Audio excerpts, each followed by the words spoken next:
Hi, I'm Parag Sanghani with the Westwood Salient Energy Infrastructure team. For this month's video, I'll give a recap of July performance and an update on U.S. LNG export capacity. July was a flattish month for the midstream companies, with both the AMNA and the AMEI down about 1%. MLPs fared better with the AMZ up 3%. Year to date, midstream is up 4 to 10% depending on the index. Broad energy was higher as well during the month of July, with solar and oil services companies leading the way. In general, energy ETFs were up 2 to 7% during the month. For the year, performance is mixed, with renewable companies up 11 to 19% depending on the index, and oil services companies down 10%. In terms of traditional energy, large cap energy companies were up 3.5%, while producers were down 2% on a year-to-date basis. On the commodity front, crude was up 6% in July, while U.S. natural gas was down 10%. Despite a warm summer, natural gas inventories have built up nicely. Year-to-date, commodities are lower, with crude down 3% and U.S. natural gas down 14%.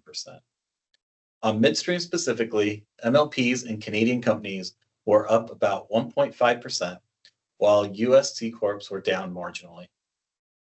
Year to date, MLPs have outperformed over 13%, followed by Canadian companies up 7% and US C Corps up 1%.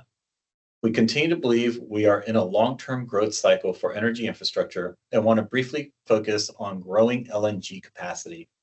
We currently have 17 billion cubic feet a day of export capacity online, with another 13 billion cubic feet a day of new projects under construction. Additionally, there are another 13 billion cubic feet a day of potential projects that are likely to be commissioned in coming years. This would amount to an additional 26 billion cubic feet a day of export capacity in 5 to 6 years based on current trends. For comparison, current domestic supply is 105 billion cubic feet a day. Thus, LNG growth is going to have a meaningful impact on the growth of natural gas as well as natural gas infrastructure through at least the rest of this decade. I'll leave you with that thought for this month, and I thank you again for your interest in Westwood and Westwood Energy strategies. If you have any further questions, please reach out to your Westwood representative. Thank you. Yeah.